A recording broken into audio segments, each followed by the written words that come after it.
नमस्कार दोस्तों, आज हम बात करेंगे एक बहुत ही इंटरेस्टिंग टॉपिक के बारे में और वो है आपका PCA, that is prompt corrective action framework. क्योंकि अगर रिसेंटली आपने न्यूज़ देखा होगा तो यहां पर खबर आई है कि आरबीआई ने आईडीबीआई बैंक को प्रॉम्प्ट करेक्टिव एक्शन फ्रेमवर्क से निकाल दिया है। तो इसको डिटेल से समझेंगे कि एग्जैक्टली ये पीसीए फ्रेमवर्क होता क्या है, आरबीआई बैंकों को इसके अंदर क्यों डालती है और समय होने के बाद उससे निकाला क्यों जाता है। प्रेजेंट में भारत के अंदर कौन से पब्लिक सेक्टर बैंक्स हैं जिनको पीसीए फ्रेमवर्क के अंदर रखा हुआ है, इन सबको डिटेल से देखेंगे। चलिए आगे बढ़ते हैं। मैं हूं अंकित अग्रवाल और अपडेट के लिए आप मुझे फॉलो कर सकते हैं इंस्टाग्राम, फेसबुक और ट्विटर पर। मेरे लेक्चर की हर पीडीएफ आपको फेसबुक पर तो मिलेगी ही, प्लस साथ में आप मेरा टेलीग्राम चैनल ज्वाइन कर सकते हैं by searching Ankit Agarwal official. और जैसा कि आपको पता है कि यूपीएससी का नोटिफिकेशन आ चुका है। यहां पर अगर आप अपनी प्रिपरेशन को और बेहतर करना चाहते हैं, अच्छे से करना चाहते हैं, एक जगह अगर आप चाहते हो कि सभी मटेरियल, चाहे आपका पीआईबी एनालिसिस हो, डेली क्विज हो, सभी कुछ आपको स्टडी आईक्यू के यूपीएससी कोर्स में मिल जाएगा, तो ज्यादा से ज्यादा आप इसका फायदा उठा सकते हैं। तो चलिए यहां पर सबसे पहले तो आपको यह समझना होगा कि पीसीए होता क्या है, तब हम इस पर्टिकुलर न्यूज के ऊपर आएंगे। तो इसका सिंपल अर्थ है प्रॉम्प्ट करेक्टिव एक्शन। तो इसके नाम से आपको क्या लग रहा है, मतलब कि कुछ ऐसा चीज आरबीआई कर रही है ताकि यहां पर प्रॉम्प्टली तुरंत यहां पर बैंक को संभाला जा सके। मतलब बैंक कुछ ट्रबल में है, बैंक को कुछ परेशानी है, तो और फर्दर वो बैंक डूब ना जाए। कहीं ऐसा ना हो कि समय रहते हुए यहां पर अगर आरबीआई ने निगरानी नहीं की, उसको नहीं संभाला, तो आगे चलकर क्या होगा, वो बैंक ऑलमोस्ट डूब जाएगा। तो उसको डूबने से बचाने के लिए पहले ही यहां पर कदम ले लिया जाए, इसके लिए बैंकों को प्रॉम्प्ट करेक्टिव एक्शन फ्रेमवर्क के अंदर रखा जाता है। तो बेसिकली इसका अर्थ यह हुआ, वो बैंक जिनका फाइनेंशियल पोजीशन उतना अच्छा नहीं है, ये वीक है, कमजोर है, मतलब कि बैंक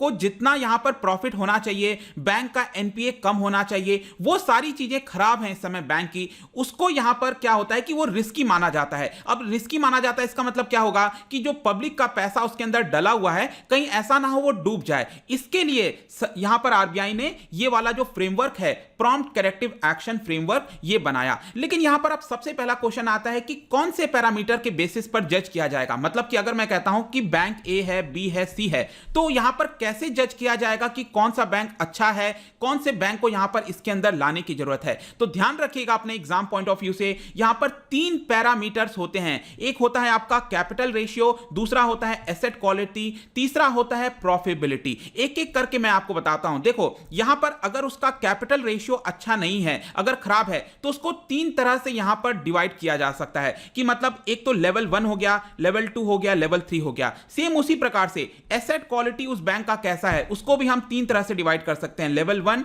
2 और 3। और प्रॉफिटेबिलिटी के मामले में भी उसको 1, 2, 3 से डिवाइड कर सकते हैं, जिसमें 1 यहां पर लीस्ट रिस्क हो गया और जो तीसरा नंबर है वो हाईएस्ट रिस्क पर है। मतलब कि अगर सपोज मैं कहता हूं कि कैपिटल रेशियो के मामले में अगर कोई बैंक है, बैंक ए, वो कैपिटल रेशियो के मामले में, डोंट वरी मैं आपको सब बताऊंगा आगे कैपिटल रेशियो क्या होता है, तो कैपिटल रेशियो के मामले में अगर वो तीसरे नंबर पर है, इसका मतलब रिस्क ज्यादा है। सेम उसी प्रकार से अगर मैं कहता हूं उसकी एसेट क्वालिटी तीसरे नंबर पर है रिस्क के मामले में, तो वो रिस्क बहुत ज्यादा है। तो अगर ऐसा सिचुएशन होता है तो आरबीआई क्या करती है, उनको प्रॉम्प्ट करेक्टिव एक्शन फ्रेमवर्क में डाल देती है। वो डालने के बाद क्या होता है, डोंट वरी मैं उसको भी आगे बताऊंगा। तो चलिए एक एक करके ये जो 3 पैरामीटर्स हैं उसको समझते हैं।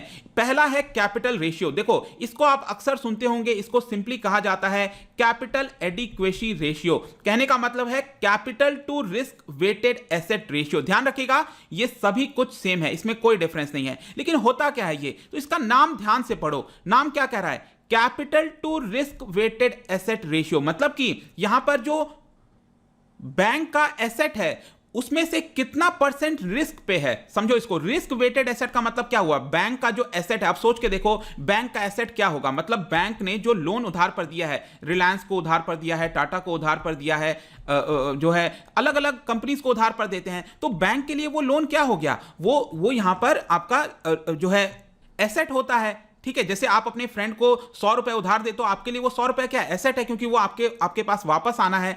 तो यहां पर क्या होता है कि जो उधार देती है बैंक, उसमें से कई सारे जो उधार हैं वो बहुत ज्यादा रिस्की होते हैं।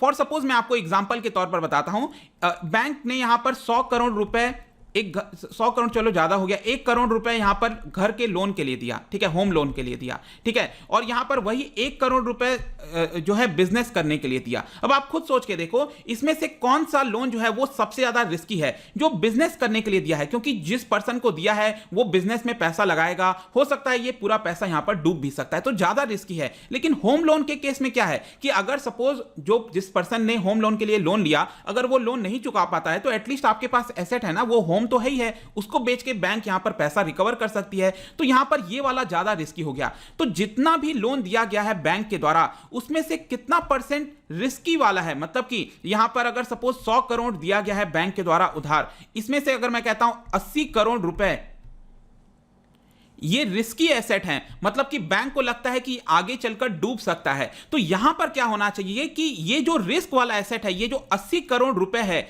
इसका कुछ परसेंट कैपिटल के फॉर्म में होना चाहिए, मतलब कि पूंजी होनी चाहिए बैंक के पास, ताकि आगे चलकर इसमें से कुछ डूबता भी है तो यहां पर बैंक के पास कुछ पूंजी हो उस लॉस को बेयर करने के लिए। कहीं ऐसा ना हो कि इसमें से सपोज 10 करोड़ रुपए डूब गए और बैंक के पास कुछ कैपिटल ही नहीं रखा है, तो यहां पर क्या होगा, बैंक ही पूरा डूब जाएगा। तो ऐसा नहीं होना चाहिए, इसके लिए मिनिमम कैपिटल होना चाहिए। तो यहां पर क्या है कि अगर सपोज मैं कहता हूं कि बैंक के पास इस समय 14 करोड़ कैपिटल है, इसका मतलब क्या हुआ कि capital to risk weighted asset 80 crore के मुकाबले 14 करोड़ है, इसका मतलब 15% है यहां पर CAR, कैपिटल एडिक्वेसी रेशियो, इस समय उस बैंक का 15% है। आ गया समझ में? आई डोंट थिंक इसमें कोई डाउट होना चाहिए। तो यहां पर अब देखो क्या होता है कि अगर किसी बैंक का जो कैपिटल एडिक्वेसी रेशियो है या फिर capital to risk weighted asset ratio है, अगर ये 10.25% से भी कम हो जाए और 7.75% के बीच में रहे, 7.75% से लेकर 10.25% के बीच में रहे, तो ये पहले थ्रेशोल्ड में आएगा, मतलब पहले वाले रिस्क में आ जाएगा।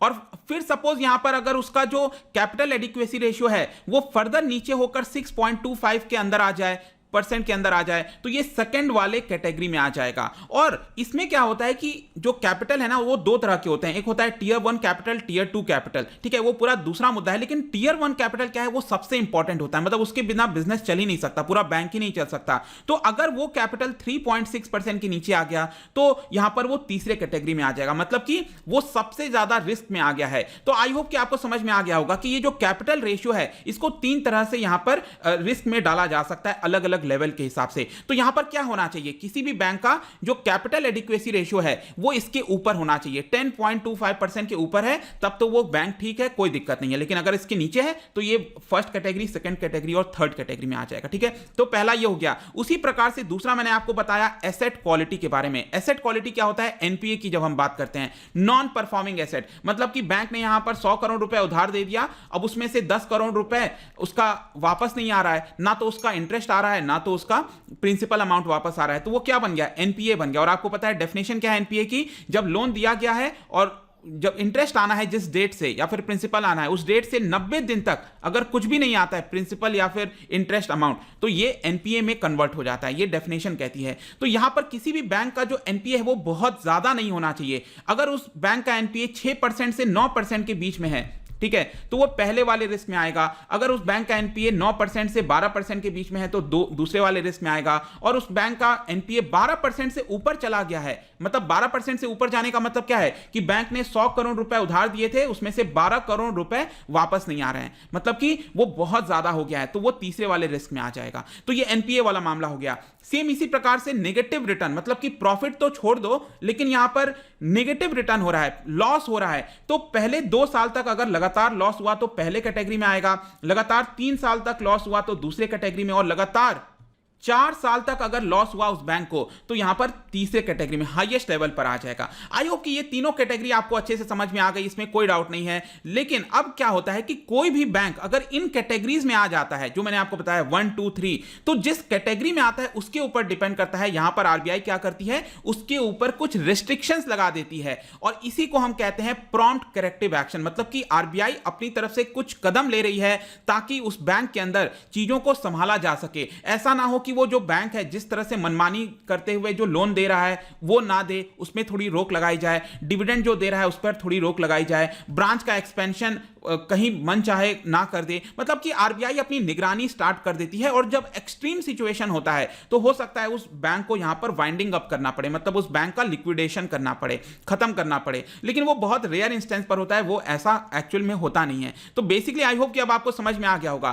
कि ये प्रॉम्प्ट करेक्टिव एक्शन क्या है। अब ये चीजें समझ में आ गई, मतलब ये पूरा न्यूज आपको समझ में आ गया एक तरह से। तो यहां पर क्या हुआ था कि आईडीबीआई बैंक को आरबीआई ने पीसीए फ्रेमवर्क के अंदर डाल दिया था। अब आप खुद सोच के देखो क्यों डाला होगा, क्योंकि ये जो पैरामीटर्स हैं वो उसने अच्छे से उसको काबू में नहीं रखा होगा, इसकी वजह से उसको डाल दिया। लेकिन अब यहां पर डिसाइड किया गया है आरबीआई के द्वारा कि हम इसको वापस से बाहर निकाल रहे हैं, मतलब कि जो आरबीआई की लगातार उस पर निगरानी रहती थी, एक पकड़ रहती थी, अब उसको रिलीज कर रही है। मतलब कि बैंक अब जैसे रेगुलर तरह से काम कर सकता था अब वैसे कर सकता है। तो यहां पर आप देख सकते हो कि board for financial supervision BFS के द्वारा यहां पर एक मीटिंग बैठाई गई थी फरवरी 18 को, और इसी मीटिंग के अंदर डिसाइड किया गया कि जो पीसीए फ्रेमवर्क के अंदर रखा गया था आईडीबीआई बैंक को, इसको हम निकाल देंगे। लेकिन एक चीज याद रखिएगा, आईडीबीआई बैंक को ये जो निकाला गया है यहां से, इस पर कुछ कंडीशंस लगा दिए गए हैं कि आपको यहां पर मिनिमम रेगुलेटरी जो कैपिटल है उसको रखना है। मतलब कि आरबीआई ने कह दिया है कि अभी भी आपके ऊपर थोड़ा बहुत हमारा निगरानी रहेगा, ऐसा नहीं है कि हमने आपको निकाल दिया है तो मतलब जैसे मन चाहे अब वैसे करोगे आप, ठीक है। तो बस सिंपल अर्थ इसका ये हुआ। लेकिन नेक्स्ट क्वेश्चन आता है कि कब इसको डाला गया था। तो याद रखिएगा 2017 में जो आईडीबीआई बैंक है उसको पीसीए फ्रेमवर्क के अंदर डाल दिया गया था। उसका कारण क्या था, क्योंकि यहां पर बहुत ज्यादा एनपीए बढ़ गया था इसका, और मैंने आपको पहले ही बता दिया 12% से एनपीए बढ़ जाएगा इसका, मैंने आपको बताया था ना 12% से एनपीए बढ़ जाएगा, मतलब ये तीसरे वाले कैटेगरी में आ जाएगा। तो आपको पता है कि पिछले 2-3 साल पहले आपने देखा होगा बहुत तेजी से एनपीए बढ़ रहा था सभी बैंकों का, लेकिन आईडीबीआई बैंक का एनपीए सबसे ज्यादा था सभी बैंकों में अगर आप देखोगे। और इसका अगर आप जो एसेट की क्वालिटी है वो भी खराब हो गई थी, मतलब लोन वगैरह दे रहे थे वो वापस नहीं आ पा रहा था, इसी के लिए इसको डालना पड़ गया। इनफैक्ट आप देख सकते हो 2017 में जो इसका शेयर प्राइस था शेयर मार्केट में, ये 80 रुपए के आसपास चल रहा था, 80 रुपीज के आसपास, और अभी ये 40 रुपीज पर आ गया था। मतलब 40 क्या, ये करीब आप कह सकते हो 20-30 रुपीज के आसपास भी आ गया था। मतलब बहुत तेजी से इसकी वैल्यू गिर गई। लेकिन जैसे ही ये न्यूज सामने आई कि आईडीबीआई बैंक को इससे निकाल दिया गया है, कल ही यहां पर आप देख सकते हो कि इसका जो शेयर प्राइस है वो 10% बढ़ गया। आई थिंक जब मैं ये देख रहा था, जब लाइव शेयर मार्केट चल रहा था, शायद आई थिंक 15% तक भी ये बढ़ गया था, लेकिन उसके बाद से थोड़ा सा डिक्रीज हो गया। लेकिन अल्टीमेटली एक दिन के अंदर 10% की उछाल आई। क्यों? क्योंकि आरबीआई ने इसको जो कंडीशन था पीसीए फ्रेमवर्क का उसे बाहर निकाल दिया। तो आई होप कि अब आपको सब कुछ समझ में आ गया है। लेकिन यहां पर एक और आपके मन में क्वेश्चन आएगा, और कौन से बैंक है जिसको पीसीए फ्रेमवर्क के अंदर रखा गया है। तो देख सकते हो आप 3 पब्लिक सेक्टर बैंक्स और हैं, Indian overseas bank, UCO bank, central bank of India. ये सब बैंक अभी प्रेजेंट में पीसीए फ्रेमवर्क के अंदर ऑलरेडी बने हुए हैं। लेकिन यहां पर रिपोर्ट जो सामने आ रही हैं वो ये कह रही हैं कि ये अब प्रॉपर हो चुके हैं। मतलब जब उनको डाला गया था तो एनपीए वगैरह बहुत हाई था इनका, लेकिन अब अगर आप देखोगे तो यहां पर कम हो गया है। यहां पर आप देख सकते हो एनपीए, तीनों बैंक का जो एनपीए है वो तय लिमिट के अंदर आ गया है, जो मैंने आपको बताया था कि 6% के अंदर, 5% के अंदर ये जो होना चाहिए ये तय लिमिट के अंदर आ गया है तीनों बैंकों का। हो सकता है कि इनको भी पीसीए फ्रेमवर्क से निकाला जाए। ऑल्दो मैं यहां पर आपको एक और चीज बता दूं कि इंडियन ओवरसीज बैंक को 2015 में डाला गया था पीसीए फ्रेमवर्क में, और जो बाकी की ये 2 बैंक हैं, यूको बैंक और सेंट्रल बैंक ऑफ इंडिया, इनको 2017 में डाला गया था, और ये अभी भी पीसीए फ्रेमवर्क के अंदर बने हुए हैं। तो जाने से पहले कंक्लूजन में दोस्तों हम कह सकते हैं कि सपोज अगर मैं मान के चलता हूं आपने कहीं किसी बैंक में डिपॉजिट किया है पैसा, और सपोज अचानक से वो पीसीए फ्रेमवर्क के अंदर आ जाता है आरबीआई के, उसका एसेट खराब हो रहा है, तो आपको पैनिक नहीं होना है। ये मत सोचना कि उसको पीसीए फ्रेमवर्क में डाल दिया तो आपका पैसा डूब गया, ऐसा नहीं होता है। ये अच्छी चीज है, मतलब कि आरबीआई एक तरह से निगरानी रख रही है कि आगे हालात खराब होते उसके पहले ही आरबीआई ने पकड़ लिया और उसको फ्रेमवर्क में डाल दिया। तो ये एक अच्छी चीज होती है, इसको बुरे तरीके से मत लेना, लेकिन हाँ निगरानी रखते रहना उसके अंदर कि आरबीआई का समय समय पर क्या अनाउंसमेंट आ रहा है, उसके हिसाब से आप अपना डिसीजन ले सकते हैं। तो ये पूरा वीडियो था दोस्तों यहां पर आईडीबीआई बैंक के बारे में जो कि पीसीए से बाहर हो गया है। आई थिंक कि जितनी भी चीजें हैं, आई डोंट थिंक कि इसमें अभी कोई भी आपको डाउट होने वाला है। जाने से पहले यहां पर आपके लिए एक इंटरेस्टिंग क्वेश्चन लेकर आया हूं। देखिए हम एनपीए की बात कर रहे हैं, तो क्या आप मुझे बता सकते हो कि इन 4 सेक्टर में कौन सा सेक्टर ऐसा है जो एनपीए में लीस्ट कॉन्ट्रीब्यूट किया है, मतलब उसकी वजह से एनपीए कम हुआ है। देखिए एनपीए कब होता है, जब बिजनेसेस लोन लेते हैं, तो रियल एस्टेट सेक्टर के अंदर जो बिल्डिंग्स वगैरह बनानी है उसके लिए लोन लिया गया, तो वहां पर रिटर्न नहीं आ रहा है, आयरन एंड स्टील वाले बिजनेसेस हो गए, तो कौन से बिजनेस के अंदर यहां पर लोन देने की वजह से एनपीए सबसे कम है, उसकी वजह से बाकी 3 सेक्टर में उसकी वजह से एनपीए ज्यादा है। यह आपको बताना है कि कौन सा कम है सबसे? इसका जो राइट आंसर है मैं अपने इंस्टाग्राम पर तो डालूंगा ही, अगर आप इंस्टा पे नहीं हो कोई बात नहीं, टेलीग्राम से आप ले सकते हैं। मैं कई सारे एमसीक्यूज यहां पर डालता रहता हूं स्टोरीज के फॉर्म में, आप जाकर प्ले कर सकते हो। अगर आप मुझसे इकोनॉमी पढ़ना चाहते हैं, कोई भी कोर्स परचेज करना चाहते हैं, स्टडी IQ ऐप पर जा सकते हैं। आई होप कि वीडियो आपको पसंद आया होगा। मिलता हूं आपसे next time, till then thank you very much, see you soon.